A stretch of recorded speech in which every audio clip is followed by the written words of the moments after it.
काशी विश्वनाथ के बारे में एक ऐसी कहानी जो बहुत कम लोगों को पता है। बहुत समय पहले जब सृष्टि नई नई बनी थी, तब ब्रह्मा जी को अपने ज्ञान और शक्ति पर बहुत घमंड हो गया। कहा जाता है कि उनके 5 सिर थे और वे स्वयं को सबसे बड़ा देवता मानने लगे। ये देखकर भगवान शिव क्रोधित हुए। उन्होंने अपने भैरव रूप को प्रकट किया, काल जैसा भयानक, आंखों में आग, हाथ में त्रिशूल। भैरव ने क्रोध में आकर ब्रह्मा जी का 5वां सिर काट दिया। लेकिन जैसे ही सिर गिरा, वो खोपड़ी भैरव के हाथ से चिपक गई। ये ब्रह्म हत्या दोष था, इतना भयानक श्राप कि स्वयं शिव का रूप भी उससे मुक्त नहीं हो पा रहा था। भैरव पूरी पृथ्वी पर घूमते रहे, हिमालय गए, जंगल गए, तीर्थों में गए, लेकिन वो खोपड़ी हाथ से अलग नहीं हुई।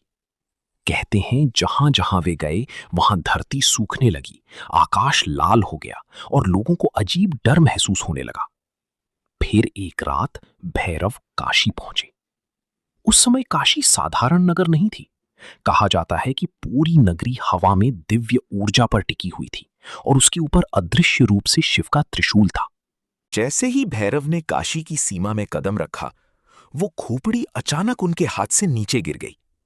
पूरा आकाश घंटियों की आवाज से गूंज उठा।